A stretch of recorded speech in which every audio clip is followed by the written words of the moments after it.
Okay. So the purpose of database software, it's like any other software, okay? And the purpose is to make saving or storing of data easy, not only storing, but also accessing, right?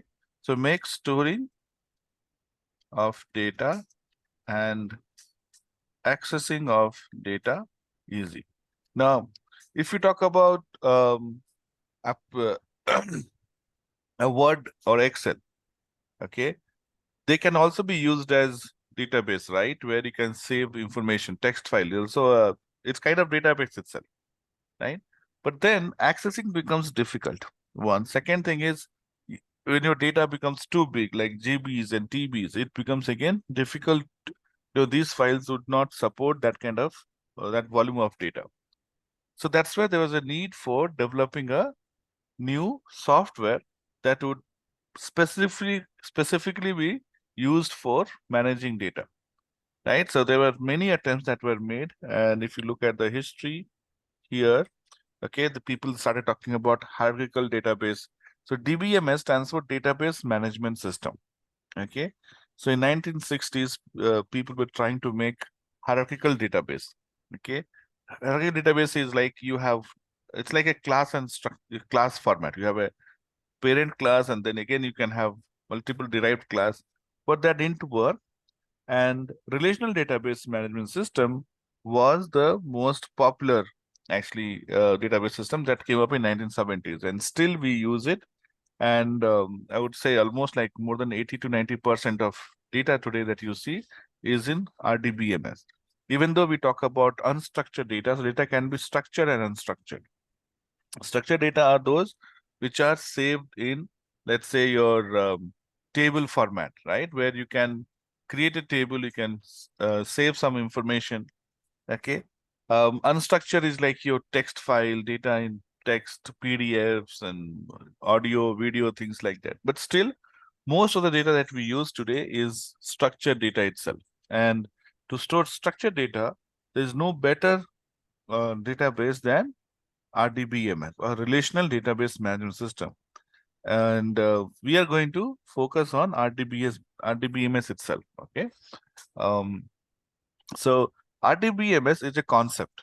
Okay. So there's a body which talks about the concept, and there are companies like Microsoft, they have SQL Server, Oracle has Oracle database, you know, Postgres and MySQL. These are companies, okay, which takes the concept and implements into practical database. So concept wise, RDBMS is same, and all these companies, okay, the product that you'll see, they have to follow this concept. So when RDBMS says that we need to implement certain thing, these companies actually implements.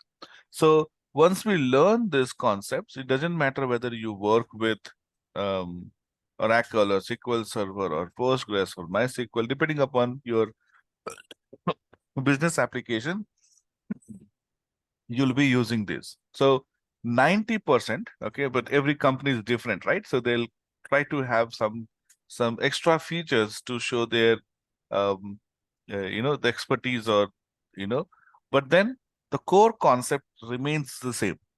Okay, so it becomes easy for not only for us to switch. If you have to work today on SQL Server, tomorrow on Postgres, you can easily switch. Okay, not only for us, but even for application. Let's say develop an application on SQL Server, and then you move to a different company. They say, no, we don't have SQL Server. We use MySQL. Okay, so your database should be able to support MySQL. So your application should be able to support MySQL database. That's the concept. Okay, and that's why, okay, any database, any RDBMS system, you can quickly move from, okay, because I said 90% or 95% development is same. There are some 5% which every database tries to add new features to itself. But from development perspective, there's not much change. So again, if you talk about the roles that are there in this, there are mainly three types of roles. Okay. Um, Let me go and write here. So we are going to use RDBMS. RDBMS, okay, which stands for Relational Database Management System. And if you talk about roles, okay, generally we have three types of role: admin, developer, and designer or architect. Now, admin, okay, role is totally different. Okay, the role of admin is to make sure that your database is, is installed, maintained, okay, making sure that if any patches or anything is required is added, um, make sure that database is up and running, okay. The the daily maintenance activities is job of administrators. We call them as DBA, database administrators. They focus on making sure that uh, you know, even in case of let's say a problem with the database, okay, database is down, then you should be able to, generally you'll have two parallel databases, okay. So if connection to one database goes wrong, then it should switch, you should be able to switch it back to the next, another database, which is, okay, maintained. We call them secondary database, which are generally uh, backup, it's current backup of primary. So every application will point to primary database, but then secondary database will be made sure that everything that is happening in primary also happens in secondary, so that if primary goes down, you can quickly switch to secondary, and as a end user will not have any problem, or they will not see that there is a problem in the backend. So if you talk about Amazon kind of application, right? So when you log into the Amazon, you log in using username, password, or let's say first time you're logging in, you'll have to create an account. All this information is saved in the database, right? Yes. So next time when you log in, the application will go and check the database if your password is correct or not, right? And then if your password is correct, you're allowed to log in. Not only that, when you log in, you'll be able to see all the past um, past whatever work you have done, right? So if you have bought some product, you can see the product, you can see when you bought, all the details are saved in the database, right? So let's say you want to track your product. You ordered something and you want to see when the product is going to arrive. So all those information, okay, for the backend, the team that is managing, let's say, shipping, will update in the database, okay, and you as a uh, buyer, you'll be able to see your information, right? So there's a centralized database where everybody connects. Like if you want to buy, your data is stored in the database. The seller who is going to sell the item to you will will make the changes in the database. There's a Amazon transportation, right? So Amazon transportation, when they uh, handle any product, they'll update in the database. So all information from all the users, all kinds of users, whether it's a customer, whether it's a seller, whether it's a transportation, okay, all this comes to one single database, and based on your access permission and privilege, okay, you will be able to see the information, right? So that's a single database where everybody connects, everybody updates, okay, they have different roles, right? And then you can actually go and see the database, right? So making sure the database is up and running is job of administrator. Now generally, when you talk about databases, right, different companies databases, logically they are same. When we say relational database, that's the logical part of database. The physical part of it, which is different files, how to install, are different. So generally DBA's roles, okay, are very different. The way you handle SQL Server will be different than way you handle Oracle. So DBAs are like Oracle DBAs, we call them SQL Server DBAs or Postgres DBAs. They have these, the concept though remains same, but the way you actually handle physical database is different, and administrators are responsible for those physical handling. Then you have architects.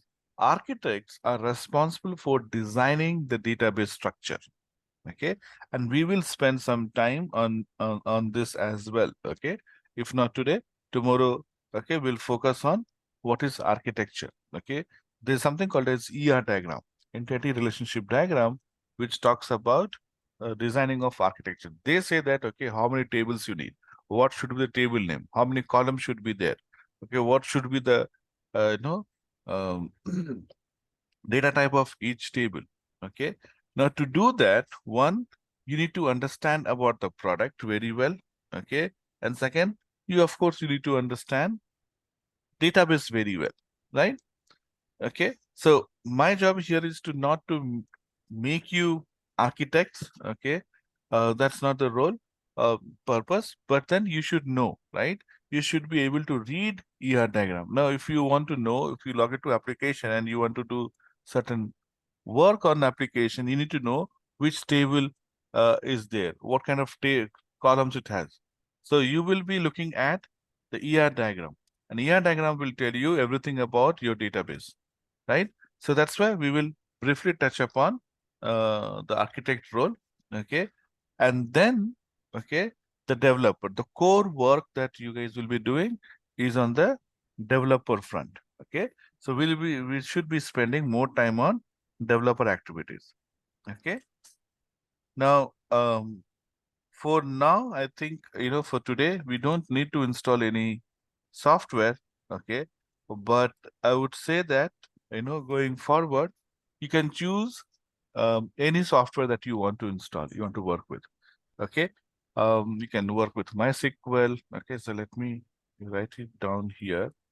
Okay. And they all have different purposes. Okay. So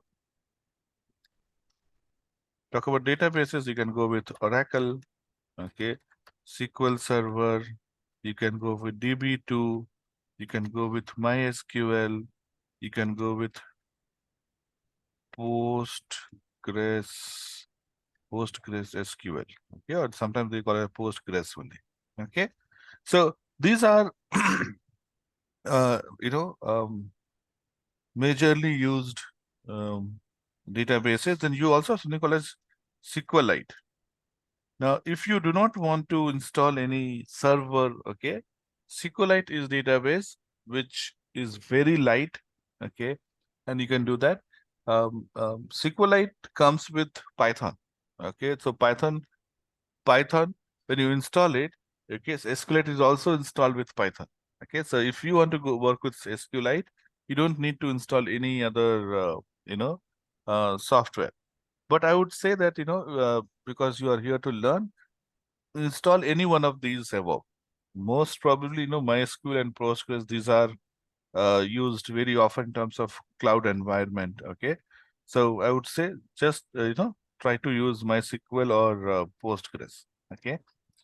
But as I said, okay, 99% of the work that we will do, okay, 90% difference, but the work that we will be doing, it's almost same. Doesn't matter which database you install. Okay, so every data MySQL Postgres is free. Okay, they are all we call them as freely available, right? Even other software, SQLite is also free. Okay, Oracle SQL Server, they are paid, but they have something called as personal editions. Okay, personal edition is for training and learning purpose, where you install everything on your machine, local machine, and you connect. Okay, so absolutely no problem. You can install Oracle, or so if you go to Oracle website, you will see personal edition. Something similar is on SQL Server as well. So you can download them. Okay, for learning and training purpose, there is no charges. They have a free version of databases. Okay. Okay. If you ask me, I would say either you go with MySQL or Postgres. Okay. That would be my suggestion, because these are generally, kind of replacing these big heavyweights, okay, on the cloud environment. Okay.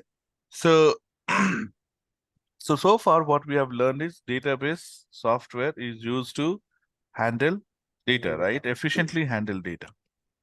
Now, how is relational database different than any other? Okay, I mean, we are not going to get into any other, but what its features? Okay, why it's called relational database?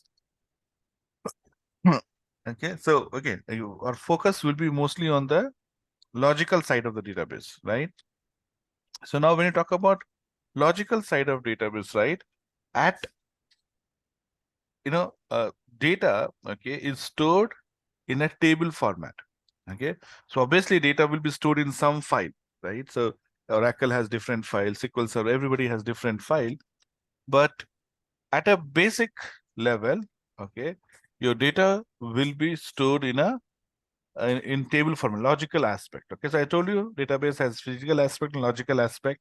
Physical aspect is handled by admin. We are not going to get into that. Logical aspect is common for all the databases. So in logical aspect, the first thing that we're going to learn is called table. Okay, a table is where data is logically stored. Okay, then you also have table spaces. The table spaces is like grouping of few tables. So okay, you're grouping tables, but ultimately data is stored in tables only. So you have database, okay, you have server, in that you can store. So how most of the things work is you will have a server, okay. You'll have a server. When you install the database, actually it installs database server. We call them database server. Okay, so you will have database server installed.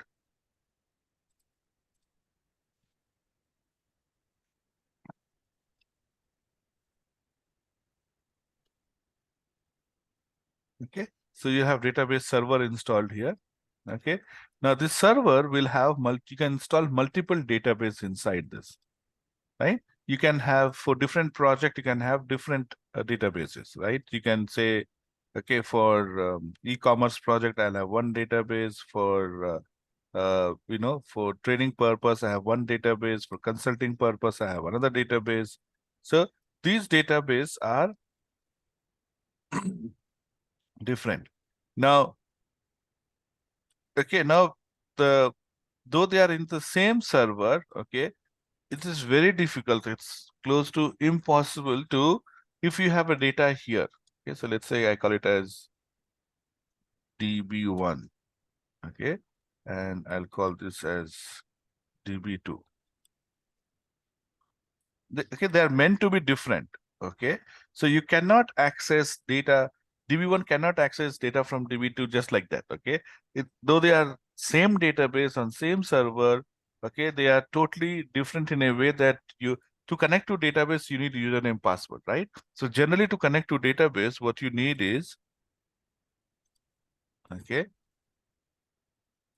connecting to a DB, you need host name. Okay, host name is the server on the machine on which you have installed. So if you have installed on the same machine through which you are calling, you can use your, you can call it as local host, right? Or you can give IP address, right? So, so this will have IP address or machine name, okay? So that's the host on which machine, you have your database. All these things I'll share. You don't have to write it down. Okay? So, okay, so you have, host name here, and then you have the database name. So on this host, which database you want to connect to, okay? Then you need to have username and password. Okay, so you need these 4 things to connect to database, right? So if I get information to connect to 1 DB, of course I'll have access to this database, and I will not have access to other 2, right? Because database is different, user is different. So, Yes. so, so what happens is, okay, you may not even be aware of that. This server has more databases, right? So it is not possible directly to connect from one database to another database. Okay, it's like you are linked to this. Okay, and they are meant to be different applications, totally different application. No, they don't mean to be like extension of one application row. So they're different. Okay, so obviously it's not possible. Now let's say if you want to move data from DB1 to DB2, right? So it's like moving from, as if you're moving from 2 different uh, databases or 2 different companies databases. Okay, though it may be Oracle. So you you can move it like a CSV file. You need to export from one. So if you want to move data from DB2 to DB1, then you need to export the data from DB2, Okay, so you can export to a Oracle file or to a CSV or any other format, and then or XML format, and that should be imported here. So to move data from one DB to another, you need to use import export. Okay, export is to export the data from one DB, and then you'll be able to import it. Okay, that's the extra step you have to do. But within DB2, okay, sometimes you have different table spaces. Okay, table space is again a logical separation. Okay, so if you have access to more than one, and that's where the user management happens. Okay, within a database. So let me talk about it.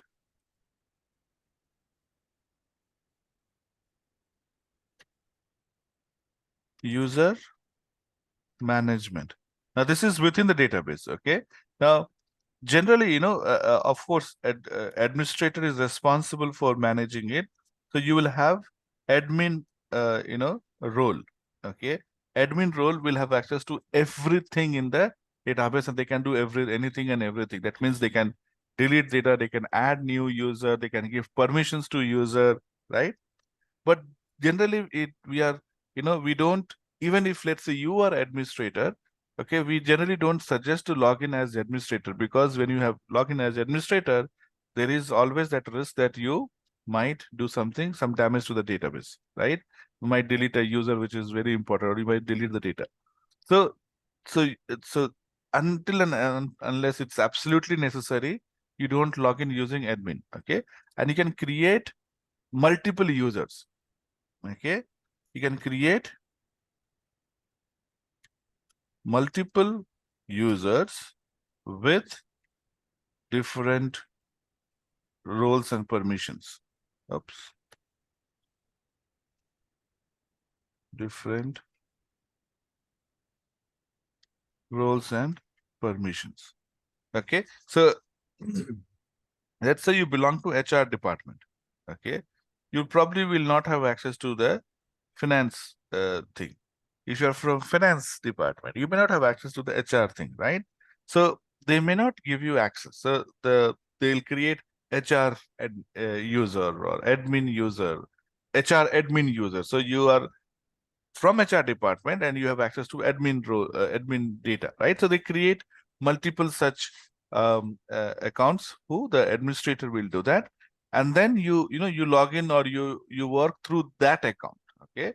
And you can control like so generally in database you have two types of role. One is to create or create or edit, and second is view, read.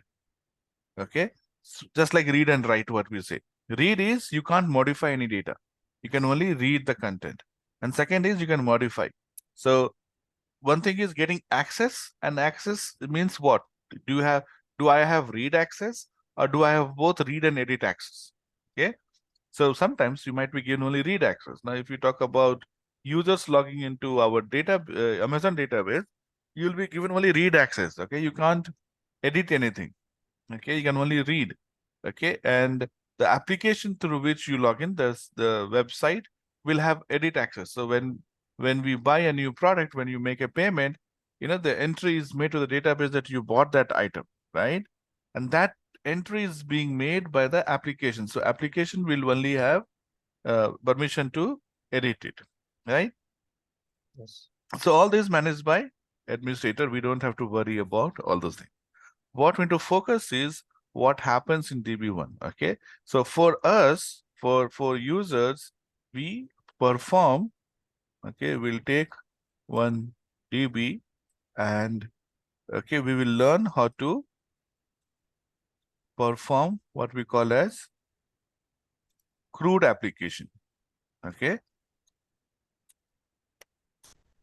okay, so C stands for create. Create data. Okay, so create data, then you'll be able to read data. Now data is created using insert command, and we will do that insert when we start doing SQL. Read is done using select command. Okay, then you can update the data. Update the data, right? existing data. So we have update itself. And delete is, of course, to delete existing data, right? And you have delete command, which does that. So you have, these four. So when we do SQL, okay, from developer perspective, okay, this is from the developer perspective, okay, this is, okay, so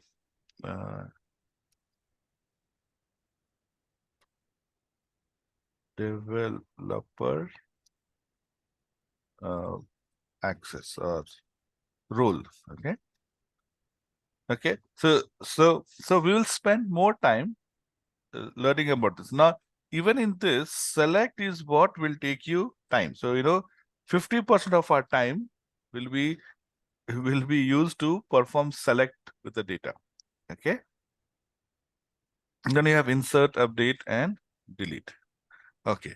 Now, before we get into developer role, right, we need to understand what is architect role, right? Architect role is where they create the database itself, right? So, they here you need to understand. You need to understand first how many tables. Okay, what kind of data they will have.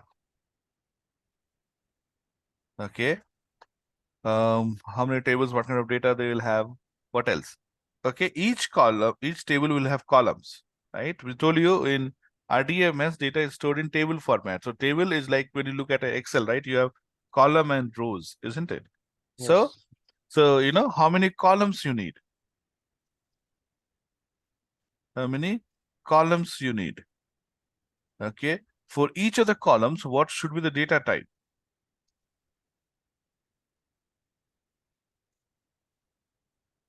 The data type of each column.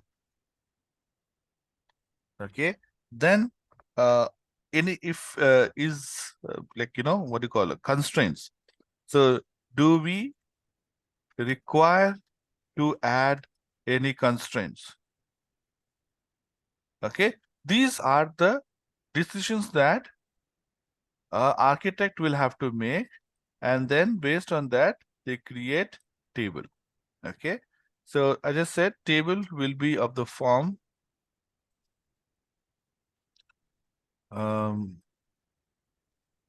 here, like you have table, right? So let's say you have a table here. Now what kind of table you want to have? You want to have an employee table? Let's say this is employee table. So every employee will have employee ID, correct? So let's say I Yes. give so first I need to give it a name, right? Right? So, okay, so you say employees. Employees is the table name. Okay. So what I'll do is I'll make it small. I'll say table name. Generally, table names will be plural. Okay, employees, because table will have multiple data, isn't it? So you say employees, departments, etc. Now, so this is your employee. Okay, and you will have employee data here. Okay, so I'm going to call this as column as employee ID. Okay, employee name. I call it e name. You have email ID, right? You will have a phone number, right? So let's say this is your employee data. Now, data type employee ID. Okay, in database. Okay, you have lot more. Okay, lot more what you call data types than Python or any other programming languages. Okay, I'm going to show you. Okay, but at a high level, you have this integer data. Okay, so integer data is without a decimal point, right? So it will not have decimal point. So you have integer data, then you have float, right? We call it as real in this case.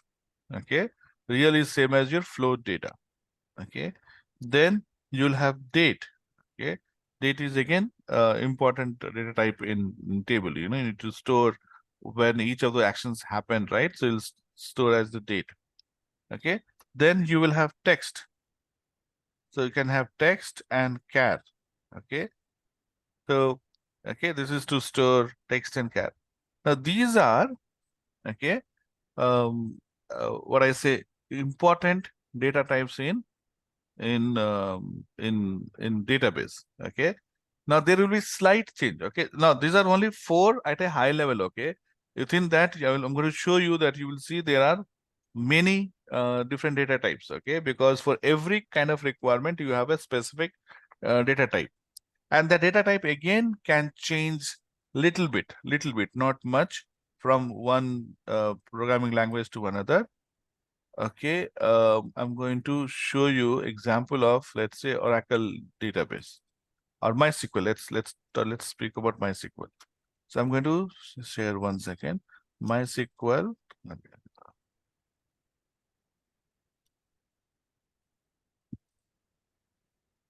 Okay, so I'm on Chrome now. MySQL data types. MySQL data types and sizes.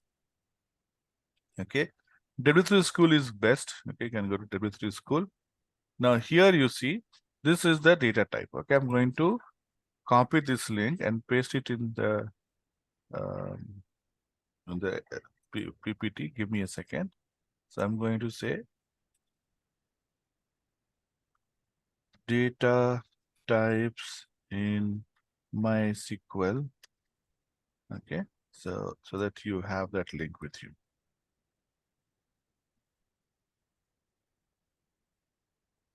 Okay, now see here. So string data types. So string data types can be char.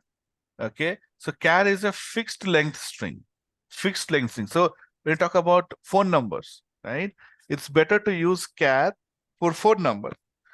Okay, and you can say char size 10.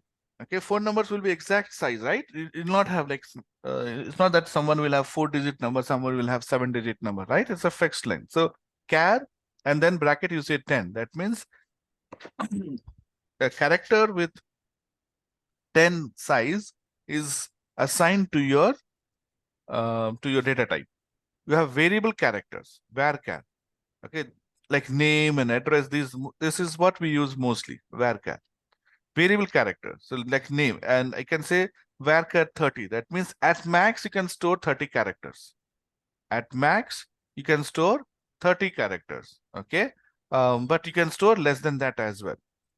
Binary. Okay, it's like binary is like char with one value. Okay, so you can so by default it is 1. Then you have variable binary. Okay, binary characters. Then you have tiny blob. These are used to store text. Okay, so if you have a text maximum length of 255, you can call it as tiny blob or tiny text. Tiny text is this 255 characters. Okay, text, blob, medium text. Okay, so these are different subtypes within string.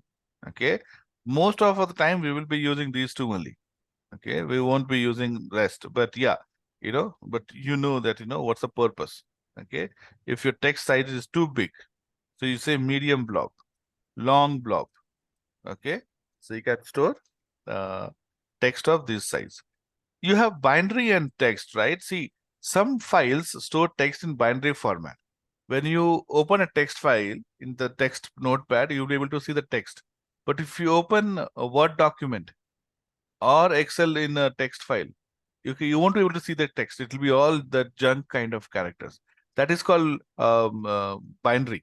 Okay, so those are called binary files. So if you want to store Word document, then you have to use blob. If you want to use text file, text data, you use text. Okay, so these are your string data types, right? So char or varchar. Then numeric. Numeric can be bit, tiny int, value ranges from -128 to +127. Okay. Boolean for true or false, small int, medium int, int. This is the size of int. Okay.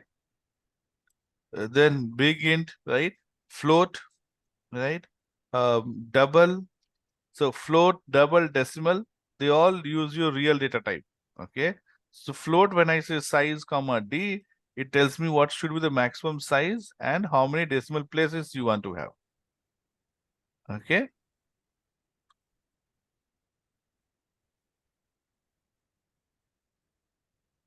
Yes. Just give me a second. What happened?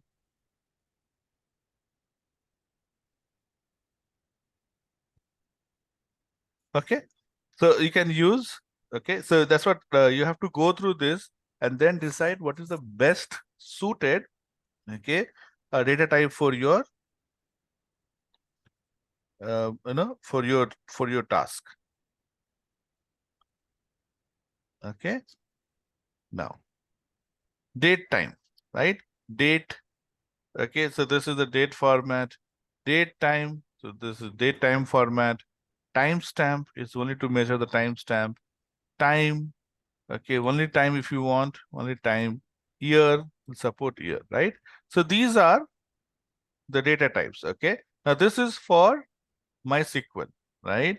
It can change a little bit for others, okay? Not too much. Let's say we talk about Postgres. Okay, Postgres, you have to go to PDF file, okay?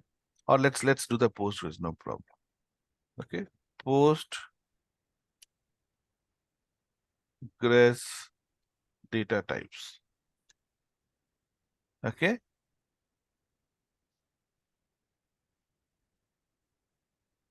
Okay, this is a Postgres website. Okay. Now you see here. Here, if you see,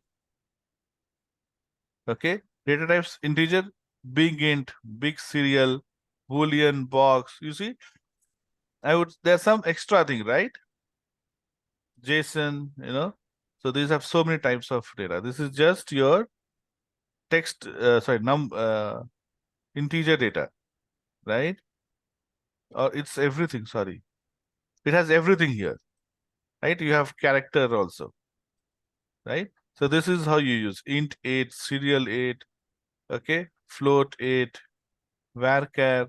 Varchar is same, char is same, right? Decimal, this is also same as, so that's why I said 90% of the stuff will be same. Okay. And if your application will be used with multiple databases, then you have to use common. Okay. Don't use specific to your database, because today you might be working with certain database. Tomorrow you might change to some other. Okay. So that's why it's important that, okay, you try to use things which are common. Okay. So that it's easily, you can move to different database. Okay, so you can actually go and see the data types, okay? And then you decide what data type you want to give for your columns. So in my case, I'm going back to this, and here I'm going to add the data type. So tell me, employee ID, what should I do? Integer. Integer, right? I can Yes. give integer. Okay, then ename, Char. varchar. Okay, Okay. variable characters. Yes. So maybe we give 40 something. Email ID, char, Char. right? Char, and we'll say 11. Okay. Okay. No, where email ID cannot be char. Phone number is char. So I was thinking about phone number. It has to be varchar only, email ID, correct? Yes. Char. Okay. Phone number char. Yes. Yeah. Varchar, let's say 30. Okay. So this is how you assign. Then you can have some sample data. Okay, here, So this is your table, right? Yes. Now, what is relational? When you talk about RDBMS, right? Relation. What is relation? R. Okay, this is database. This is data. But what does R indicates? R indicates relationship. What it says is every table should be linked, or generally every table are actually linked. Okay, there is some relationship. Now, they may not be linked directly. It can be directly or indirectly. Okay. Now, let's say we take a department table, right? So you have employee here, and we'll have another table called department. Okay, so let me move to the next slide here. Okay, so I'll remove these things. Okay, so now let me add another table called department.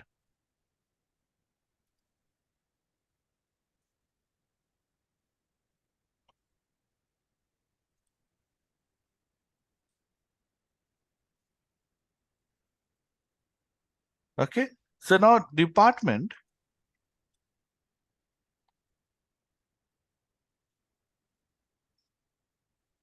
table name departments. Now departments will have department ID. It will have department name. Okay, you might have department ID. Not ID. ID is there, right? So we might put let's say location code, D code, department code. Okay, so to indicate that this is specific department. Okay, you'll have different types of code, right? So let's say, and you can add more. I'm just showing you some, right? You can have more such columns. Now, how do I indicate that this person? Okay, so let's say we put Sachin and we put Rohit here. Now, how do I say it? Okay, and here we'll have data type here. So do you have department employee ID, right? This is not name. Okay, so I say department ID as 101.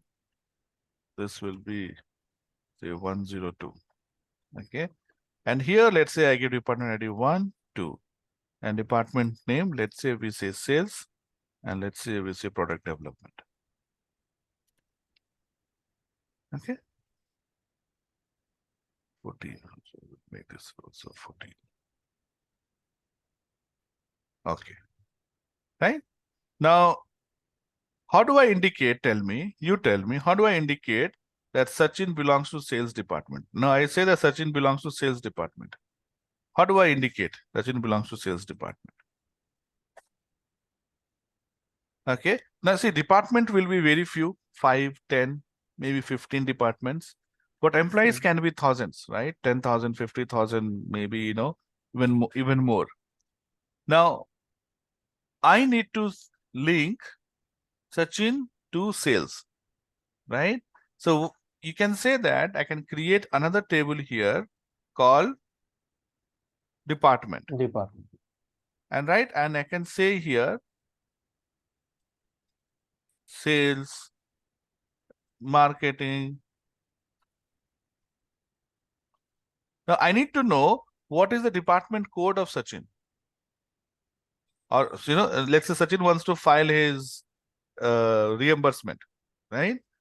So Sachin needs to know department code, D code. So we'll put again D code.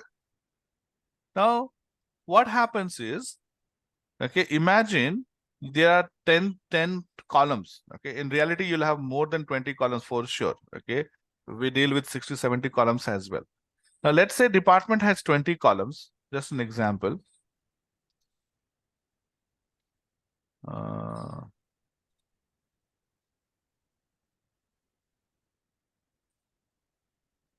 Department has 20 columns, let's say.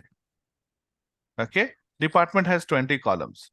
Now I want to make it white.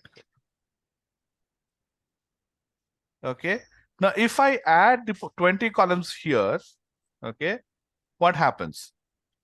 If you have separately here, so you'll end up with 20 columns into maybe 10 departments.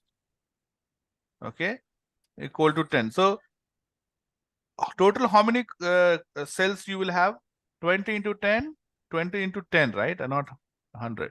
You have 10 departments, okay? You will not have more than like 10, 15 departments, right? Let's say you have 10 departments and 20 columns. So you will have extra in this table, department tables will have about 200 values. Yes. Okay, 200 values. Now, if I put the same values here in employees, Okay, so imagine how many extra values you will have. There are 50,000 employees, so you'll have 50,000 into 20. So many departments. So again, now let's say if department code is changed, department code is changed from 100 to 200. If department code is changed, now if there are 30,000 employees, for every 30,000 employees, you have to change department code. Hmm. Right? If any change is done, you have to go and change thousands of places. Okay. So that is not efficient way of doing things. Okay. See here, there are some rules that we need to follow. I think this is there in this. No, it may not be there. Okay. So there are some rules. COTS rule we say. Okay. COD was the one, he was working with IBM. That's when he came up with this RDBMS concept. Okay. So first rule says that, okay, your data, okay, so each cell will have only one information. Each cell is where your row and column meets, correct? So each cell should have only one information or one data. Okay. So I cannot say, if I go here again, I cannot say here, let's say e-name, right? Okay. So now employee name can be, say, Rohit Sharma. But you cannot say here first name, last name. We'll put first name, comma, last name. Now, if you want to have two information, put them in two different columns. I cannot say here email, comma, phone number. Email, comma, phone number. No, this is wrong. If you are dealing with email and you're dealing with phone number, put them in two different columns. Okay, because each information needs to be accessible. If I need, now you put both email and phone number here, but I need only email ID. I won't be able to get only email ID. I'll get both email and phone number. Okay. So the reason is that each value should be accessible. Each data should be accessible without any problem. So if I put more than two, okay, or maybe I put half of information, it is not possible to pick the entire information, right?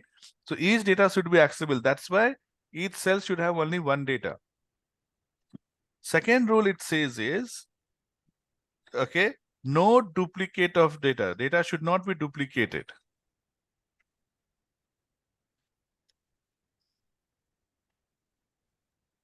Okay.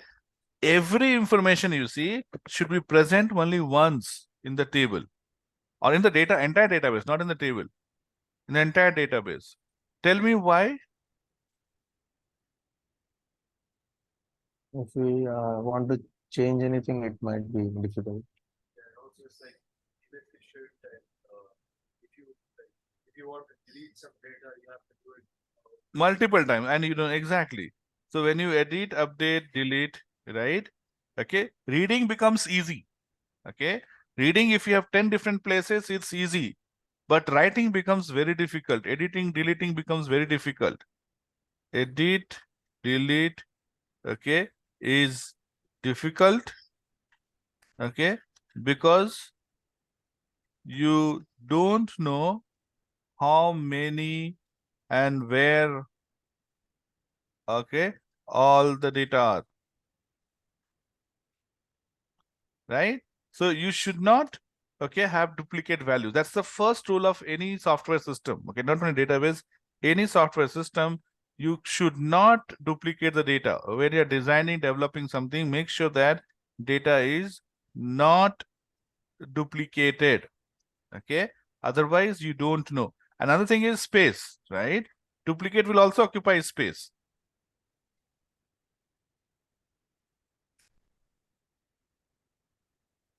So duplicate occupies space, and then accessing data is difficult. So data should not be duplicated. Then, okay, These two things we'll see, and later we'll talk about what is called um, different types of relationship. Okay. Now, so this is your chords rule. Okay. Before we get into the details, which anyway we'll get into tomorrow. Okay. I also want to talk about two main types of databases in terms of the purpose. Okay. Types of databases, okay, on purpose, based on purpose. Use, okay, purpose means use, right? So you have something called as OLTP and OLAP, okay? What are the difference between OLTP or OLAP? So it is online, OL stands for online, transaction processing. OLAP is also online, but it is analytical processing. Right now, our focus is on OLTP. Whatever we have discussed so far is for OLTP. OLTP is to manage your day-to-day business. Okay, this is used to manage your day-to-day business. Okay, like Amazon database or any database for that matter, which is live where you interact, has to capture all the information. Okay, so when you log into Amazon, right, most of the time you'll be logging in to create something.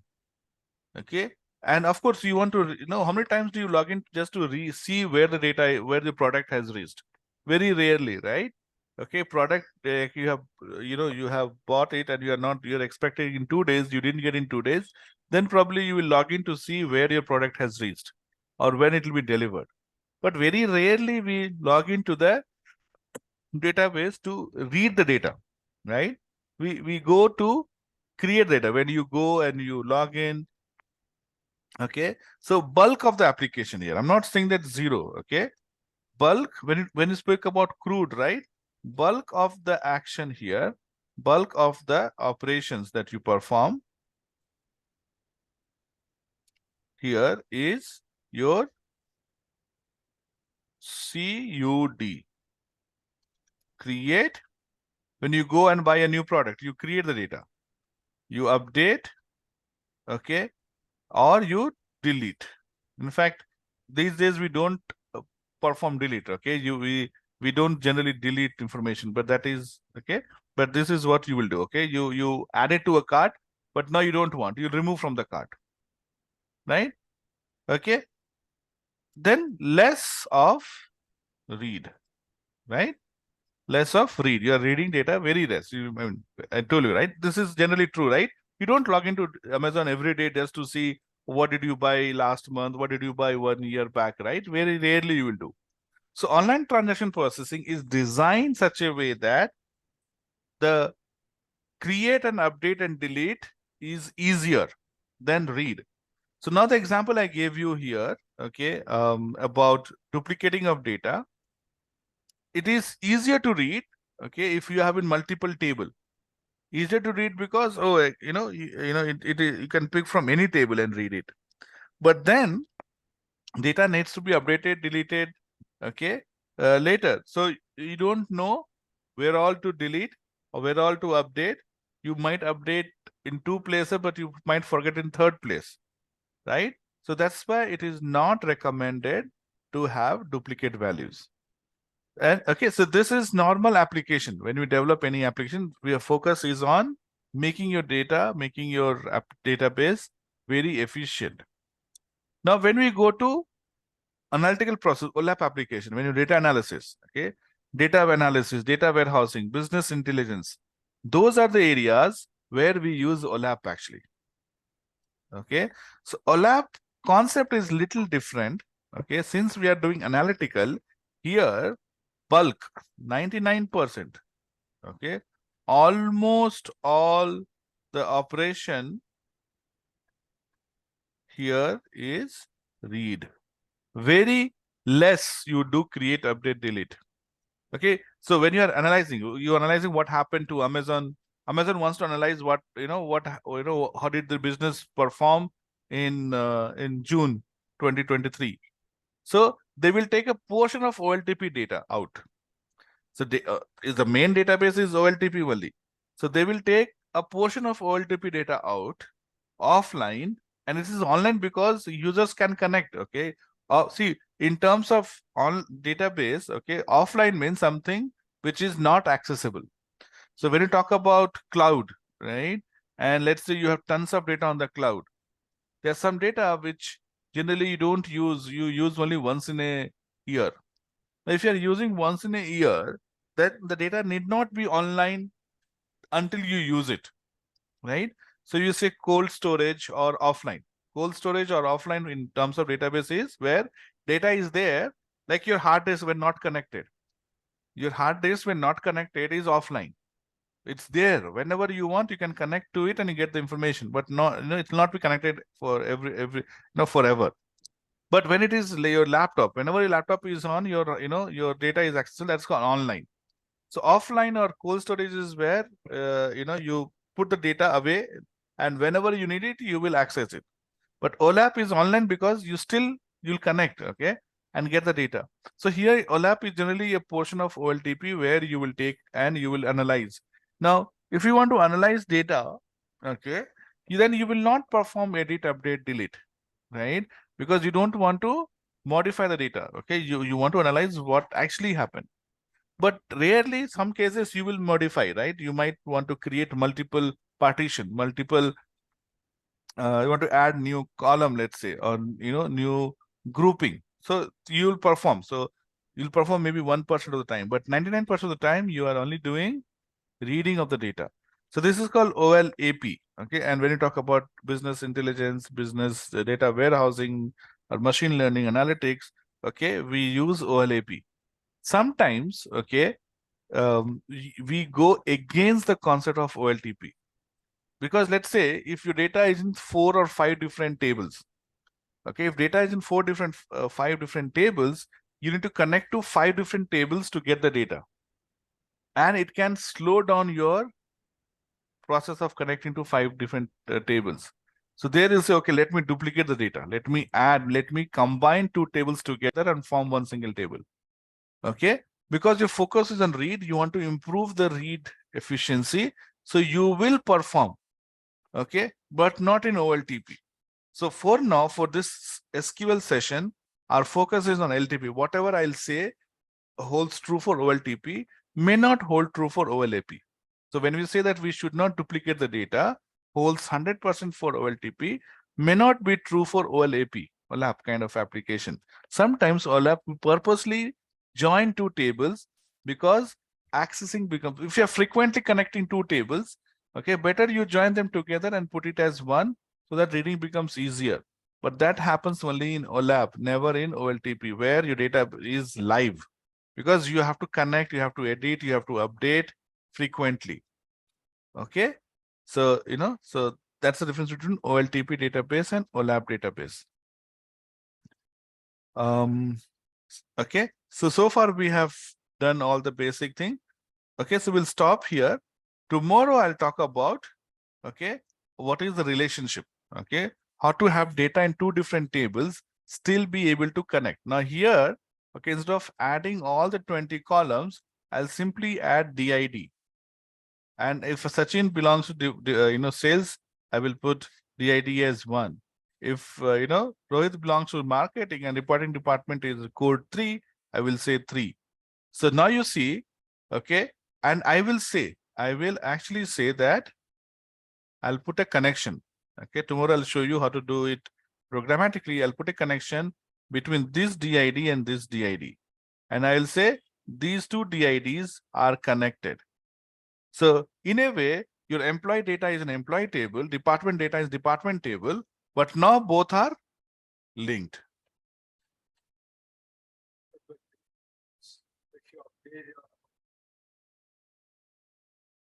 No, so see, your department ID will not get updated. Department ID is fixed, right? So let's say like department. So whatever you update, that's what. So whatever you update, you will update in this table, isn't it? Right? Your main table is not impacted. And if I need to know what is the Sachin's decode, I will get the latest information. Because you are free to update here. This will have no impact on this table. Okay. Now this DID is just a connection, right? Just it has no DID in a way has no significance. Yes. Okay. We have something called as foreign key. We'll talk about tomorrow. Okay. What is foreign key? Okay. The constants we'll talk about. They are linked. So now if I need to know, let's say such the decode is S105. Okay. So now I want to know Sachin's decode. I can get S015. Now it's somebody came and changed. No, it's not be S. It should be corporate C. Okay. Then I will get C105 as Sachin's code when I run the query at that point of time. So, okay. So there's only one occurrence of your decode. Okay. You don't have multiple. Okay. And you change it. And whenever I want to read, I can read Sachin's decode used by connecting employees and department tables. This is called relation. So employees and departments are connected using a relation where DID is the common thing between them. Okay. So yeah, we'll stop here tomorrow. Sorry, we'll stop here today, and tomorrow we'll talk about the relationship. Okay. And then if given time, we will also learn to download and install one database. All good Yes. so far? Yes.